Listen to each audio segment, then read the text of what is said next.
All right, buckle up, everybody, because we're going deep today. Deep diving. And you know how much we love a good deep dive. This one is juicy. Ooh, I like juicy. You guys sent in some seriously fascinating stuff Oh, yeah. about the U.S. justice system and how we punish crime. Okay. So we're going to be talking about those fundamental philosophies of punishment All right. and the prison abolition movement. Which, to be honest, No. sounds kind of radical, doesn't it? Well, it definitely challenges the status quo, that's for sure. It does. And, Yeah, you know, for sure.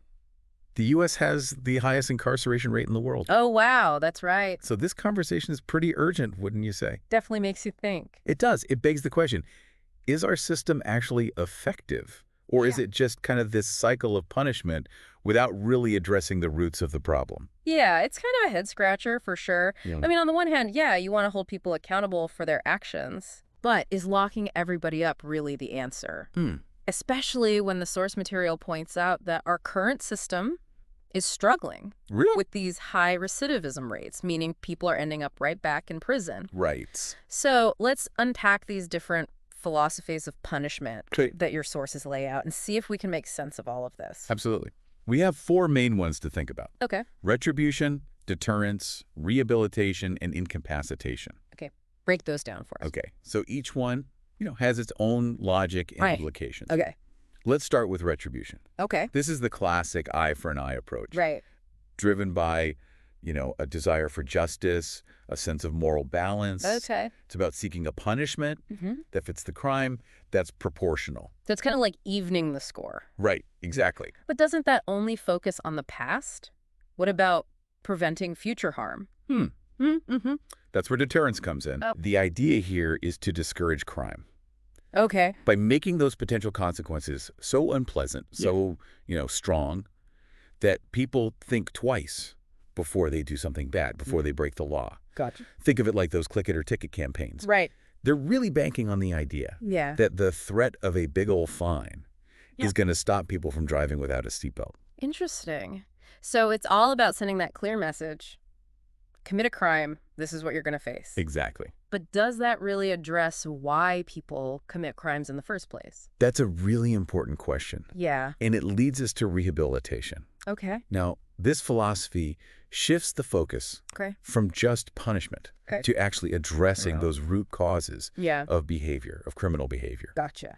The whole idea is to offer support, resources, give opportunities for people to kind of turn their lives around, Okay. so they're less likely to reoffend. So instead of just punishing someone for stealing, like as an example, Right. we might look at what led them to that point. Was it poverty, addiction, lack of education? Exactly. And try to help them address those issues. Precisely. Rehabilitation programs often involve things like therapy, job training, educational opportunities. Okay. The goal is to empower those individuals to make real changes and become productive members of society. Okay. That definitely has a more hopeful and proactive ring to it. Right. But what about those individuals who are considered, a real danger to the public? Right. Where does incapacitation fit into all of this? Well, incapacitation, you see, takes a more protective stance. Okay. It prioritizes public safety Okay. by removing those dangerous individuals All right. from society. Gotcha. So we're talking often long prison sentences, Mm-hmm. sometimes even life imprisonment. Yeah. And the aim is to prevent them from causing any further harm. So it's like prioritizing the safety of the many over the freedom of the few. You got it. I can see how that leads to some tricky ethical dilemmas. Absolutely. Yeah. And it's really important to remember that the U.S. justice system doesn't operate on just one of these philosophies. Right. It's more of a mixed bag, Yeah. which, can create some tension Right. Yeah. and lead to, inconsistencies in how justice is applied. So as we're wading through all of this, I'm curious, which of these philosophies do you think is most dominant in the U.S. system? It's a good question to think about. But Yeah. now let's shift gears a bit to this other piece from your source material. Right. The prison abolition movement. Okay.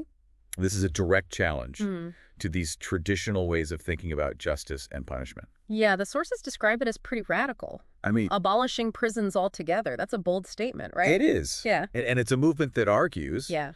that prisons are just fundamentally flawed and harmful. Yeah. They're calling for their complete dismantling. Wow. And they go even further, suggesting that we need entirely new systems that are focused on addressing the root causes Right. of crime and harm. So it's not just about, like, tearing down walls. It's about rebuilding something completely different. You got it. They're saying that instead of punishing people after harm has happened, we need to invest in communities, address poverty, provide those opportunities for education, for employment, and basically create a society Right. where people are less likely to turn to crime in the first place. It's a big shift in thinking. It is. But how do you actually go about implementing something like that? Right. It sounds like a complete overhaul of our entire approach to justice. Well, one key concept they champion is restorative justice. Okay. It's about shifting the focus Okay. away from punishment and towards repairing that harm, Okay. rebuilding relationships. Gotcha. Imagine, instead of throwing someone in jail for vandalizing a park, they're brought face to face with the people who use that park, families, kids, community groups, to see the impact of their actions. Yeah. And then they work together to repair the damage. Right. They find a way to make things right. So it's about accountability and making amends, Mm-hmm. but within a community rather than just isolation and punishment. You got it. I can see how that could be powerful, but also really challenging to actually put into practice. Absolutely. Raises a lot of questions. Yeah. Does this approach sound realistic to you? Yeah. Could it actually work? Mm-hmm. Especially when it comes to those more serious crimes. Right. It's a lot to unpack, and we've only just scratched the surface. It's really interesting, the prison abolition movement, it doesn't just critique the current system, it kind of digs deep into the philosophical and historical roots Oh, wow. of punishment itself. Okay. The sources you provided highlight this idea that prisons are just the latest thing in a long line of systems. Designed to control and marginalize certain groups. Okay, so they're saying prisons aren't just like a flawed system, they're a symptom of these deeper societal problems. Right. Yeah. That's a pretty bold claim, yeah. Yeah. And it's something that abolitionists argue we need to confront, like head on. Okay. They point to the fact that mass incarceration disproportionately impacts communities of color. Right. It perpetuates that systemic racism and economic inequality. Yeah. It's almost like a self-fulfilling prophecy. Yeah.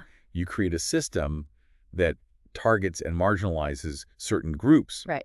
And then you use the outcomes of that system to justify its continued existence. It makes you question the very foundation of what we consider justice, doesn't it? I mean, if the system itself is biased, can it ever truly be fair? Can it be equitable? That's exactly the core argument Yeah. of the prison abolition movement. Okay. They're saying true justice requires not just reforming the system, Yeah. but dismantling it and building something totally different. Okay, but let's be real. I mean, a lot of people would say that's just not realistic. Right. What about violent criminals? Right. How do you ensure public safety without prisons?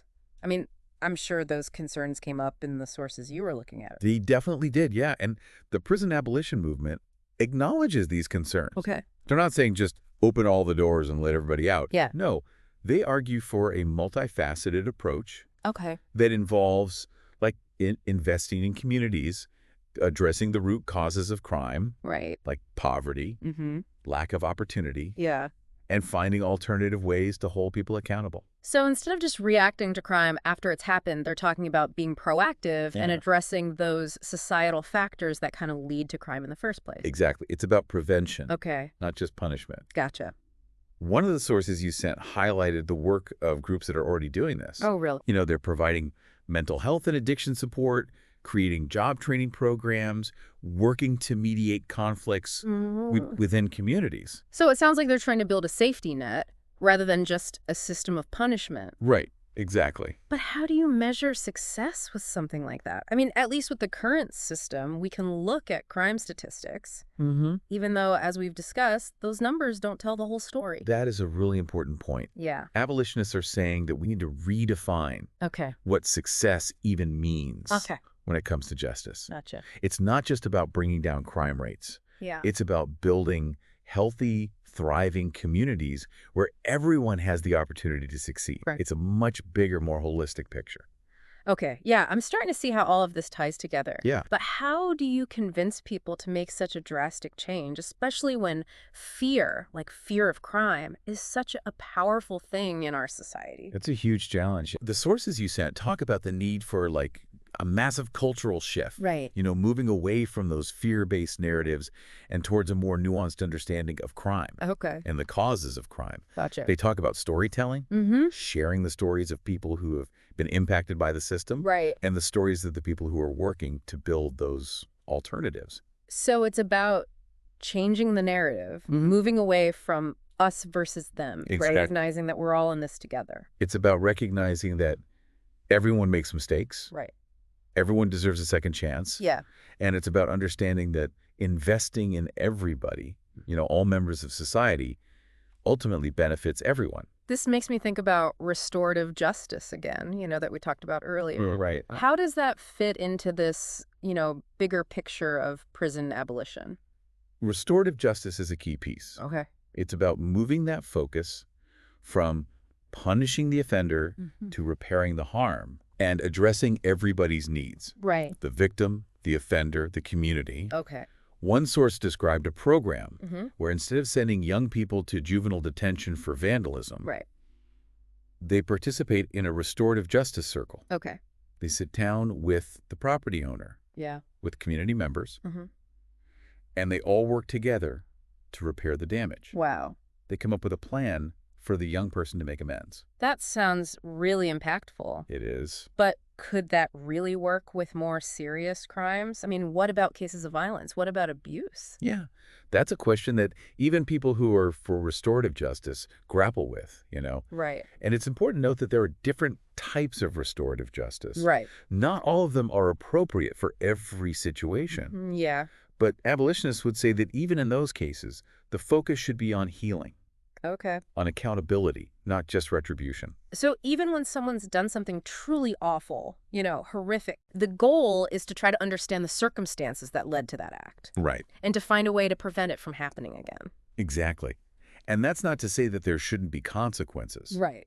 But abolitionists believe that those consequences should focus on rehabilitation, on healing, Okay. making amends, not just punishment, Right. and isolation. Right. Okay. I'm starting to get a much clearer picture of this whole vision, Yeah, It's definitely different from how we currently think about justice. it is, yeah. But it's also really thought-provoking, Yeah, It makes you wonder if there could be a better way, right. a more humane way to address crime and harm in society. This has been a really eye-opening look into the U.S. justice system. Yeah, We went from those traditional philosophies, like deterrence, trying to scare people straight, right. to like this radical idea of just getting rid of prisons altogether. It's a lot, isn't it? It's a lot to process. It is.